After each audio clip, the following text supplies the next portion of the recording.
Welcome to my YouTube channel. Thank you guys for tuning back. And then if you are new here, thank you so much, guys. If you enjoy this content, please subscribe. Please press the subscription bell for notifications. And if you are back here, you are my regular. And then thank you so much for your support. Guys, I'm not going to keep explaining and apologizing. I am just taking my own time when it comes to YouTube and when I shoot content and when I post. Yes, guys. So today, by the title of this video, you can tell that we are going to be talking about co-parenting. Guys, first and foremost, I just want to say that I am not not even a psychologist, but I'm not an advisor when it comes to the information that I'm going to give. I'm not a specialist and I don't specialize in this. I am just purely giving out my personal experience when it comes to co-parenting. And yes, you take it, you leave it, it's up to you how you use it. I'm only just sharing what I would do if I was in your shoes. So basically, guys, I am co-parenting, all right? I am not in a relationship with the father of my child. Well, basically, a sad story. I think you guys also know with the last video that I posted of how I found out that I was pregnant. I'm not sure if I mentioned that I actually found out I was pregnant after we broke up. So, yes. And guys, it was a simple thing, yabo. But other breakups are not really fun. Like, I've been through my other breakups and it's not really fun. But at the end of the day, when a child is involved, you both need to be now mature about it. Gents, ladies, you need to be mature about it. And I know sometimes it's just like, I'm going to use my child. Maybe if he or she comes and sees the child more, or if I come see the child more, then maybe the love will grow back and so on. Not with all people. But also, please also note that as much as some of you or some of us do love co-parent, and not in love or enjoy, but appreciate co-parenting, sometimes I feel like co-parenting honestly is not for everyone, because you need to be mature about it first, and you need to make sure that you are ready secondly. So the first point that I'm going to share is be clear about your intentions of why you want to do co-parenting. Be clear about how you feel towards the father or the child, and vice versa. The other person needs to express how they feel, and you guys need to put on a line or boundaries to say that this is what happened to us. We need to forgive ourselves for this, and we need to move on, and it's never going to happen. If it's never going to happen, and if someone else still has feelings, and let's say, for example, I still have feelings for maybe the father of my child, I need to be clear on that, And then I remember when we had to do it, when I actually had to do it, it was just like, I had to forgive myself that my child will no longer enjoy the lovely benefit or the lovely experience of having both parents together. It was really sad, but I had to forgive myself. And then I had to then be honest with myself to say, do I want him? I don't want him. What's going to happen? And so on. And then it was just still the conclusion to say, we broke up for a reason and let's stick to it. We were just like that. Let's stick to it. So even with you guys, it's just the same thing. Know where you stand with each other's lives and be like that. And then the second point would be consistent. So it still goes back to the first one.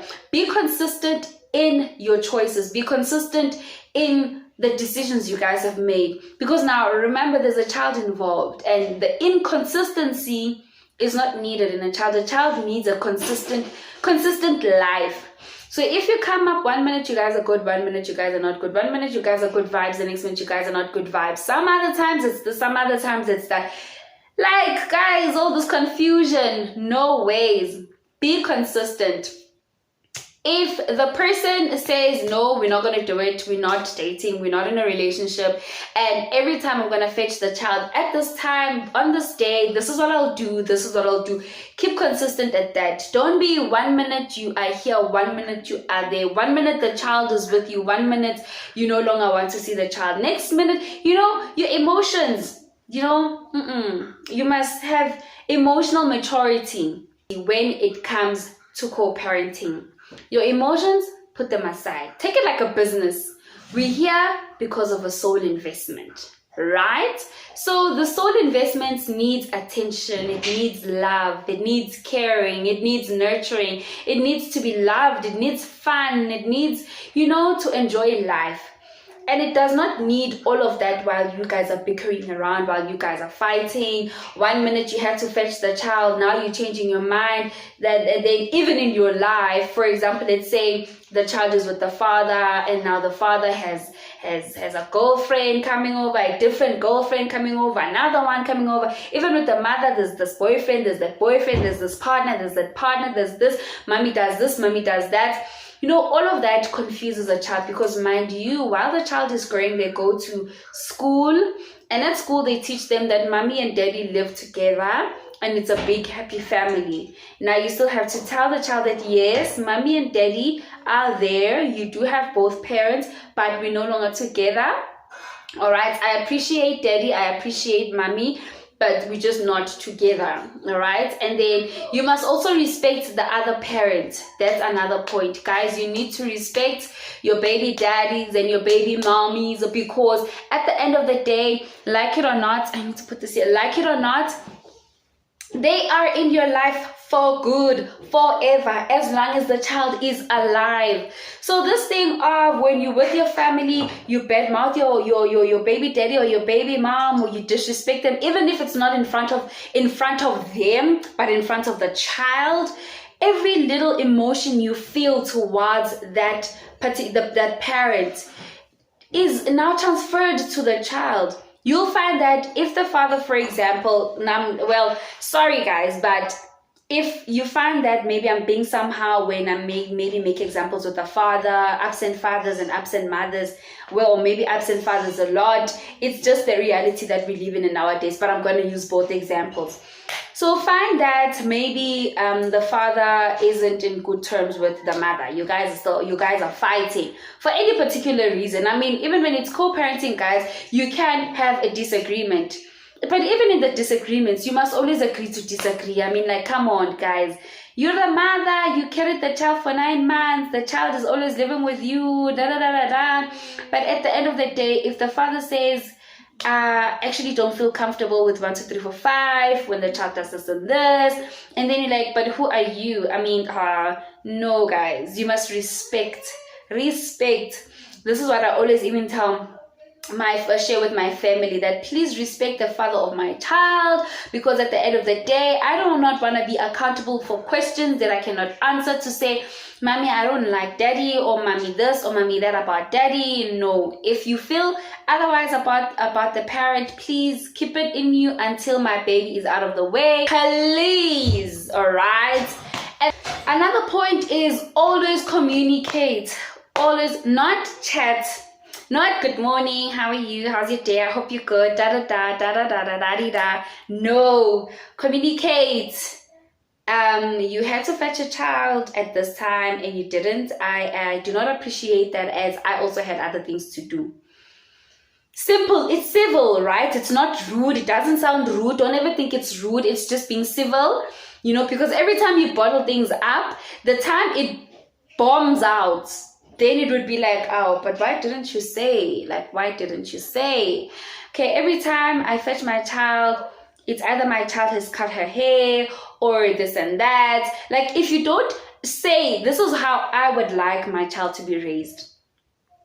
Are you able to do that? Are you able to assist? Okay, this is how I want our child to be raised. Are you able to assist with that? Are you happy with this? I'm not happy with this. I don't want my child to maybe braid with hairpiece. I don't want my child to have dreadlocks. I don't want my child to cut her hair. I don't want my child to relax. I don't want my child to have any piercings. I don't want my child to have this. I don't want the child to have this. Address all of those issues be vocal, communicate. I need to tell her father to say, hey, we are traveling and I'd be taking her there, just so you know the whereabouts of your child. So even when he has my child, even when he has the baby, he also does the same, so that you know if something were to go wrong, you don't have to start you don't have to start from one to say that this is what happened, we had to go where. Imagine now you find your child was in USA.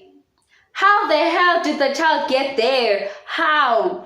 But parents do that, and that's disrespectful. For me, it would be very disrespectful to take my child out of nowhere, or even have my child being babysitted by someone I don't know just because you couldn't babysit and now you had to go somewhere.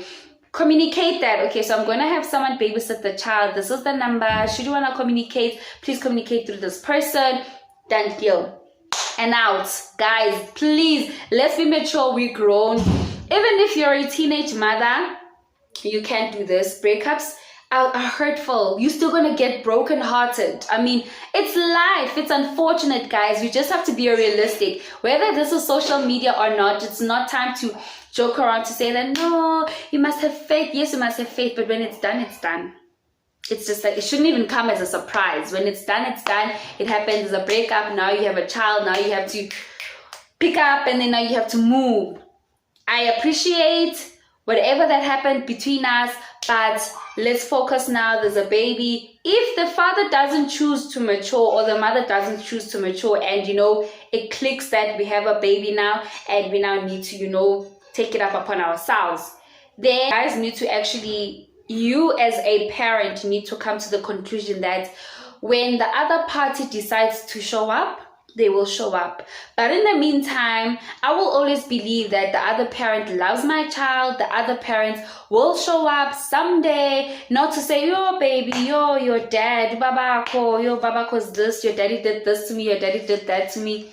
It's none of the child's business. The child just needs the love of the mother and the father together. Not together as a relationship, but in accordance. They both need the love. They need the support. So for me, for example, another point that I would give is be present in the child's life on both parents, all right? So this is just to also say that in the communication, you need to also address that, as much as you are hardly there, you still need to show up, whether it's you buy a teddy bear, you buy clothes, or you buy whatever, so it can bring that sense of, my mommy bought this for me. My daddy bought this for me, so he cares. My mommy bought this for me, so she cares. My mommy did this for me, so she cares. My daddy does this for me, so she cares, And then another point that I could give you guys, basically all of these points are just in one. Even if it has just to say, have schedules, have responsibilities, have something you are responsible when it comes to the child. I think that would be my last point. Have a responsibility when it comes to your child. Either you pay the school fees, then the other party takes care of the child, or you buy clothes and pay school fees, or the other person does this and that. Not this ridiculous, or you even pay child support. Then do that. Don't make excuses. If the child is still very young, then you also choose, I'm gonna buy the diapers and milk, or I'm just gonna buy the diapers, you buy the milk, and about whatever. I've heard people say, no, I make my baby daddy buy food. Do you not eat at home? So are you telling me that if he doesn't buy food, your child will not eat what you eat? It's ridiculous. And last thing, appreciate. Appreciation even teaches your child to appreciate the parents. It teaches them to appreciate their parents. Teach appreciation. Be appreciative and be civil. Those are just my two main. Be civil, appreciate what the other party does, appreciate what the other parent does, appreciate. All right, yes, he should do it, yes, he must do it, but it's better that he is doing it. Other people don't get a baby daddy that does anything at all. They do nothing at all. So you must appreciate. In this world, guys, whether I did him, or I did my baby with him, so you feel entitled. You're lucky that he's there. You're lucky that she's there. Appreciate your baby mama, appreciate your baby daddy. And other co-parenters go to the extent of they need to both be there for a child's birthday, they need to both be there for when this and this and this happens. That's how you deal with it.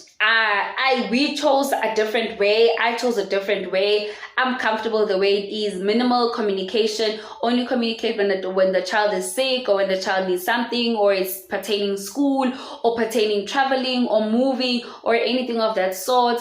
Even when on birthdays, I do ask, do you want to spend the birthday with your child? Or this year it's me. Christmas, do you want to take her? Or this year it's me. Next, things like that. Just so we are in clear communication to say that, oh, I thought, I assumed. No. Ask, be direct, be clear about what you want, what you said, how you want things to be, when the child is with you, and so on. And that's it. Yes, guys. So to all my mommies out there that are single, that just having baby mama drama, baby daddy drama, please find this content very useful. Use it, don't use it, take some, don't take some. But all I'm saying is that this is how I prefer doing things. This is how I've been doing things. It's been 5 years now, and it's been working for me. In the beginning, it wasn't really that easy, but here we are, and I am the most happiest baby mommy ever. I'm happy because we spoke. Things were done, things were said, things were understood, misunderstood, but we spoke and everything was fine, and can't get go right. So even with you guys, settle down, listen to yourselves, speak to yourselves, be honest with yourselves and be open with yourselves, and then take this journey very, very seriously, because it's either your child will grow up saying that my mom never wanted me to see my dad, or my dad never wanted me to see my mom for whatever particular reason. I do not know, but my mom or my dad prevented me from having a relationship with my parents, and that's not something we do not want, especially in the generation we are trying to raise. Guys, we need to change the wheel around. We need to make sure that now we're raising smart children. We're parenting in a smart way, please. But for now, thank you so much. Thank you for tuning in. For the new for the newbies, please, I hope you did click the subscribe button, because this content, it's still coming, guys. It's still coming. I'm just even documenting this so that in the long run I'm able to sit back and watch and be like, Zoe, you've grown, baby, you've grown, and I'm so proud of you. I'm so proud of everyone, even out there, the little that you guys are doing, even for the baby daddies and the baby mamas. Congratulations. Take care of the babies, and take care, guys. I love you guys. Bye-bye.